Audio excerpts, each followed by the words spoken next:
혹시 이런 생각해 보신 적 있으세요? 우리 삶에는 근본적으로 전혀 다른 두 가지 길이 있다는 거요. 하나는 아주 빽빽한 규칙과 벽으로 꽉 찬 길이고, 다른 하나는 일부러 비워둔 열린 공간의 길이죠. 여러분은 지금 어떤 길을 걷고 계신 것 같나요? 오늘 바로 이 여백의 철학에 대해 함께 이야기 나눠보겠습니다. 삶의 두 가지 길은 이렇게 딱 대비해서 볼 수 있어요. 한쪽은 율법으로 시작해서 경계를 긋고 결국에는 아주 높이 솟은 산에 도달하는 벽의 세계입니다. 반면에 다른 쪽은 성찰과 창의를 통해서 기분 좋게 오를 수 있는 동산에 이르는 여백의 세계죠. 자, 그럼 이 두 세계가 구체적으로 어떻게 다른지 먼저 우리한테 좀 더 익숙할 것 같은 벽의 세계부터 한번 들어가 볼까요? 첫 번째 길, 바로 제약의 길입니다. 어쩌다가 우리는 스스로를 이런 규칙과 경계 속에 가두게 되는 걸까요? 그 과정을 단계별로 한번 따라가 보죠. 아마 이 과정을 따라가다 보면 이거 완전 내 얘긴데? 하고 무릎을 탁 치실 분들도 계실 거예요. 모든 건 여기서부터 출발합니다. 외부에서 주어진 규칙, 그러니까 율법과 법령에서 시작되는 거죠. 우리 사회가 정해놓은 규범들 있잖아요. 아니면 회사에서 지켜야 하는 방침들, 심지어는 성공하려면 이래야 돼 하는 그런 통념들까지. 바로 이런 외부의 목소리가 우리의 행동을 하나하나 정하기 시작하는 첫 단계입니다. 자, 이런 외부 규칙들이 계속 쌓이다 보면 어떻게 될까요? 어느새 우리는 그걸 내 것으로 받아들여서 스스로 경계를 긋기 시작해요. 이건 내 일, 저건 네 일. 이건 해도 되는 것, 저건 절대 안 되는 것. 이렇게 세상을 흑과 백으로 아주 명확한 선들로 나누게 되는 거죠. 그리고 우리가 그어놓은 그 수많은 선들이 있잖아요. 이게 시간이 지나면서 점점 단단해지는 거예요. 그래서 결국엔 우리 주변을 완전히 둘러싸는 아주 단단한 벽이 되어버리는 거죠. 물론 이 벽이 우리를 지켜주는 것 같기도 해요. 하지만 동시에 우리 스스로의 가능성을 가둬버리는 감옥이 될 수도 있다는 거. 이게 문제죠. 결국 이 벽 안에서 사는 건요, 마치 끝도 보이지 않는 아주 높은 산을 오르는 거랑 똑같아져요. 정상이 어디인지도 모르는데 그냥 가야 하니까 의무감 하나만으로 정말 힘들게 한 걸음씩 옮기는 그런 고된 등반길이 되는 셈이죠. 자, 그럼 이 높은 산을 콕 올라야만 하는 걸까요? 이 벽을 허물고 나아갈 방법은 없을까요? 네, 당연히 있습니다. 바로 여백이라는 개념을 중심으로 한 삶, 열린 공간의 길이 우리를 기다리고 있죠. 이 두 번째 길의 핵심 키워드는 바로 여백입니다. 이게 영어로는 margin이나 blank space 정도로 번역되는데 사실 그 느낌을 100% 살리기는 좀 어려워요. 왜냐하면 여백은 그냥 텅 빈 공간? 이게 아니거든요.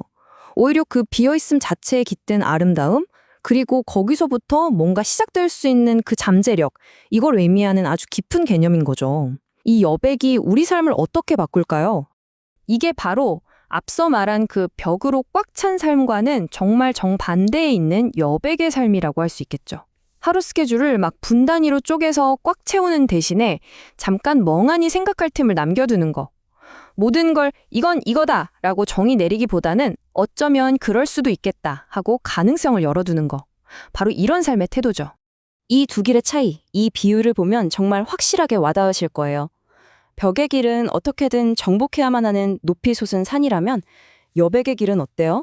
그냥 기분 좋게 슬슬 걸어 올라갈 수 있는 오름직한 동산 같죠? 어쩌면 도착하는 곳은 같을지도 몰라요. 하지만 거기까지 가는 과정, 그 경험의 질이 완전히 다른 겁니다. 좋아요. 그럼 우리가 일부러 만들어낸 이 비움, 이 여백이라는 공간에서 구체적으로 어떤 좋은 것들이 자라날 수 있을까요?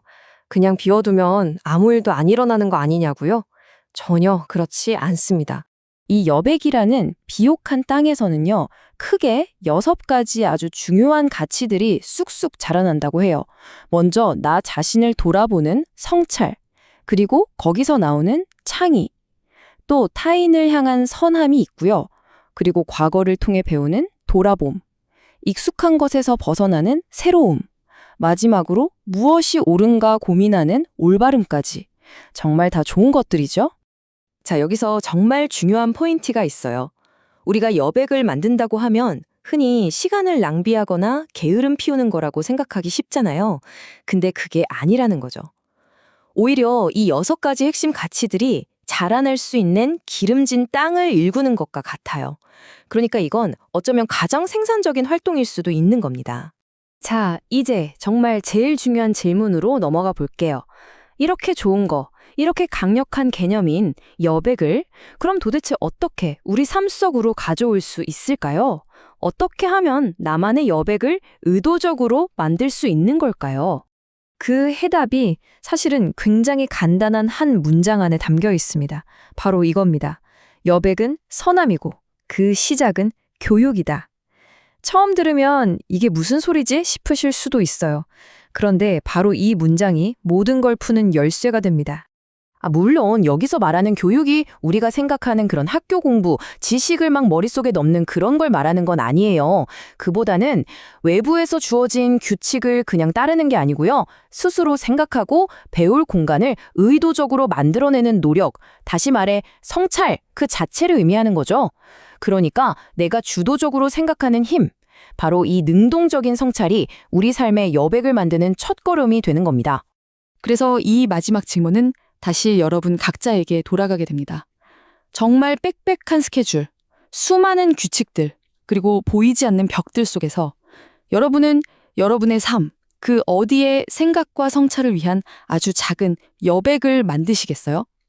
한번 찾아보세요. 바로 그 작은 공간에서부터 여러분만의 오름직한 동산이 시작될지도 모르니까요.